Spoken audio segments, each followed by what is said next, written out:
Bonjour, c'est Bar. On continue nos vidéos sur la programmation orientée objet en PHP. Et pour aujourd'hui, on va voir les traits. Alors, c'est quoi les traits?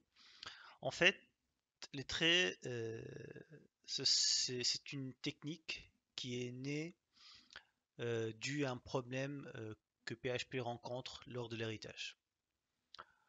Je ne sais pas si la dernière fois dans nos vidéos de l'héritage, j'ai parlé de ça ou non. Le problème consiste c'est que on peut pas faire de l'héritage multiple avec nos classes. Ça veut dire on peut pas faire, euh, là je vais revenir ici, je ne peux pas faire par exemple ici classe maison extend building virgule maison virgule chalet. On peut pas faire l'héritage multiple dans une classe. Alors, et pour résoudre ce problème, tout simplement on a créé ce qu'on appelle les traits. Alors les traits, ce sont en réalité comme une classe, mais c'est pas vraiment une classe. Donc on va dire, c'est une classe qui peut contenir des méthodes qu'on peut utiliser plusieurs fois dans notre code, ou notre application. Alors on va voir comment ça se passe, comment on utilise ça. Alors tout d'abord, on va créer nos classes. Alors la première classe, là, je vais appeler ça.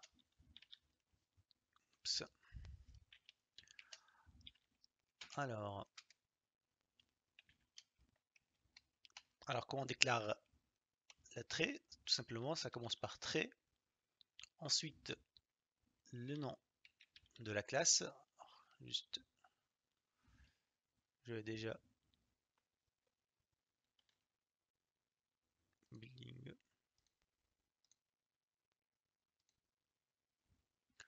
Je donne déjà ça. Voilà.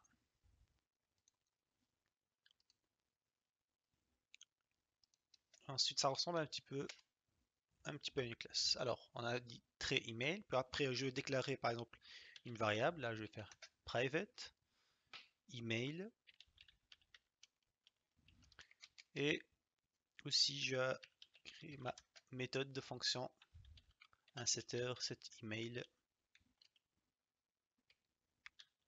Voilà, il n'y a rien de particulier à faire. Je vais assigner ma propriété.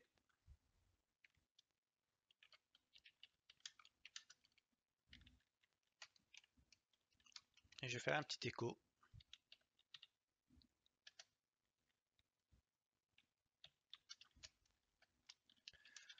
The email dépend. Voilà. Donc ça, c'est notre premier trait. Ensuite, je vais créer un autre trait. Là, je vais appeler par exemple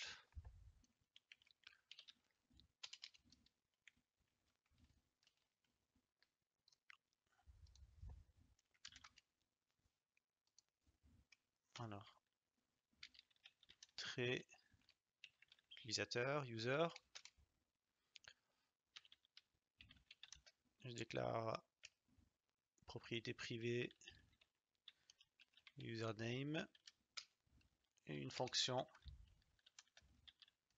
setter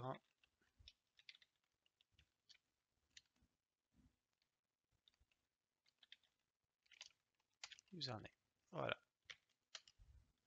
On va faire la même chose qu'on a fait dans l'autre trait. Username. Voilà. Et comme d'hab, il ne faut pas oublier d'ajouter un petit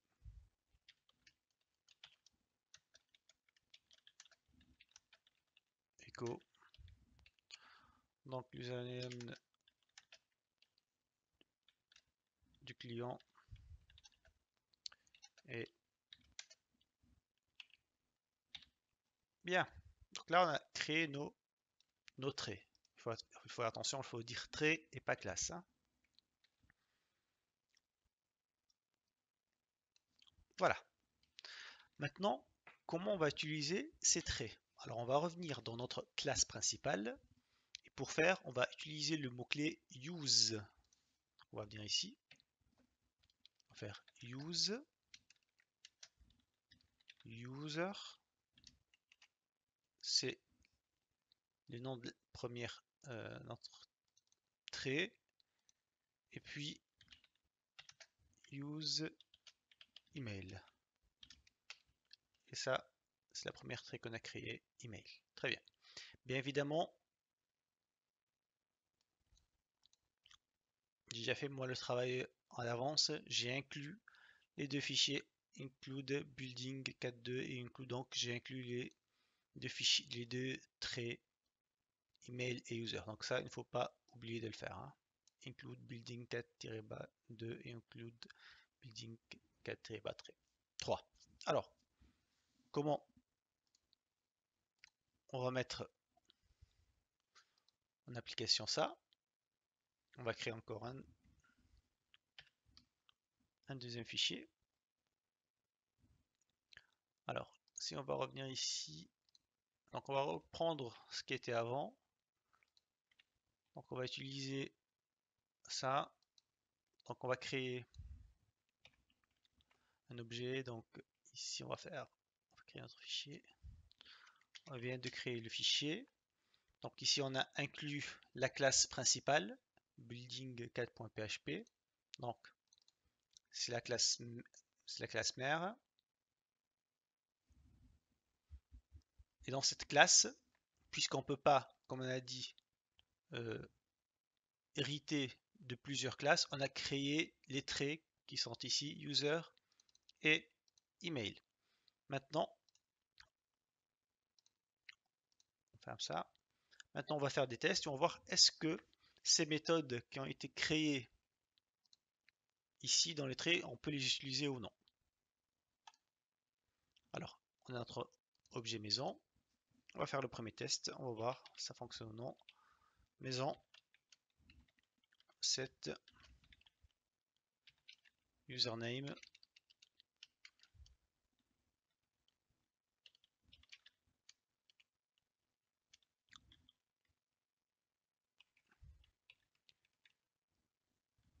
On va faire ça. Eric.c. Et on va tester encore une fois avec cette, on va dire, comment s'appelle cet email ici. Et on va appeler ça par exemple e.contenant@football.com. On va voir si ça marche ou non. Alors, on va tester. Alors nous, c'était fichier 444.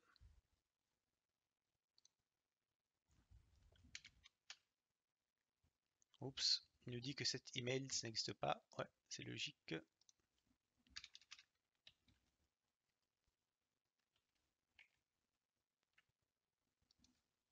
On rafraîchit et on constate ici que nos traits ont bien fonctionné.